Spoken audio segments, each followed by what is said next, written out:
The friendship that was never real. How I realized I was just an opportunity. When I first started high school, I was so excited to make new friends and fit in. On my first day, I met this girl. Let's call her Jess, who seemed super friendly and outgoing. We quickly became friends, and I felt like I had found someone I could count on.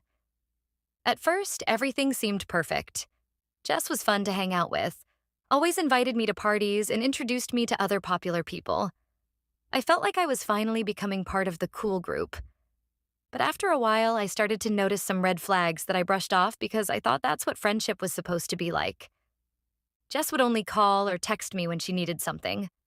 Whether it was help with homework, asking to borrow clothes, or if she needed a ride somewhere, she would always hit me up. But whenever I needed something, she was conveniently busy or wouldn't even respond.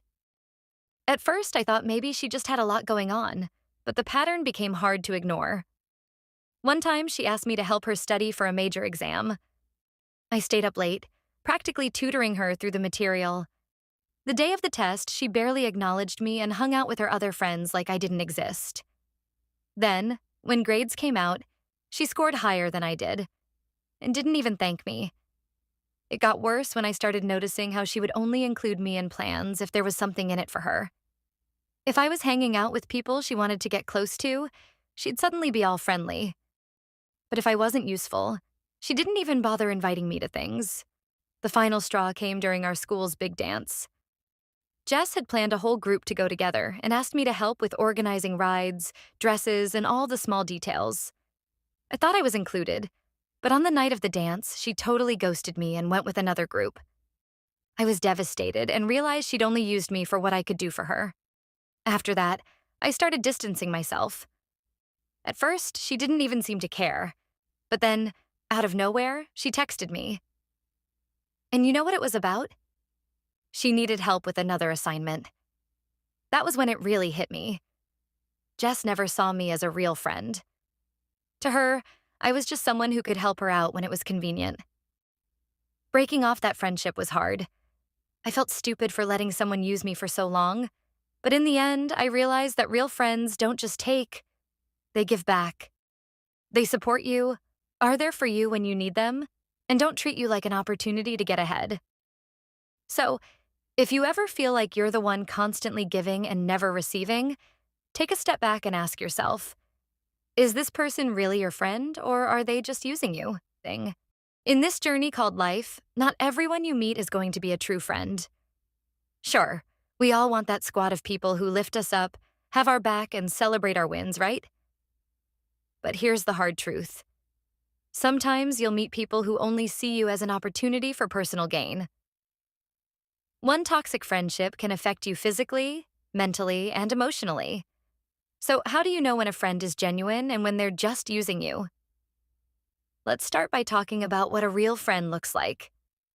A real friend is someone who supports you, encourages you, and wants the best for you, even when there's nothing in it for them. They'll be there in your darkest moments, and not just when things are going great. They listen to you without judgment and care about your well-being. When you're together, you don't feel like you owe them anything. Friendship is a two-way street. Now, let's dive into how to spot a toxic friend. A toxic friend often shows up when they need something, but are suddenly busy when you need them.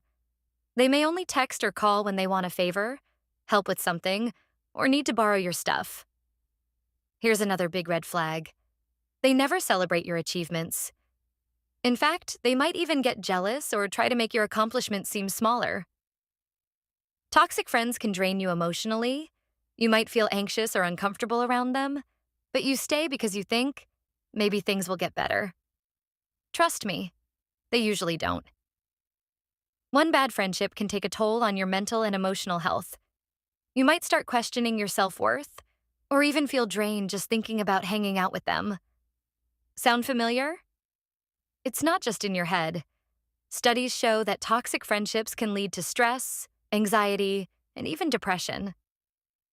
That's why it's so important to recognize when someone is affecting your well-being. Sometimes distancing yourself from the toxic person is necessary. I know, it's hard. But trust me, Your peace of mind is worth more than keeping someone around who's only there for their benefit. Finally, surround yourself with people who truly care about you. Real friends will lift you up, share in your joy, and stand by you during tough times. You deserve that kind of friendship. At the end of the day, life's too short to waste on people who don't value you for who you are. Pay attention to how people make you feel, and never be afraid to walk away from a toxic friendship. I hope this video helped you recognize the signs of toxic friendships and, most importantly, realize that you deserve better. If you've had an experience like this, drop it in the comments. I'd love to hear your story. And remember, don't forget to like, subscribe, and hit that notification bell for more content like this. Thanks for watching.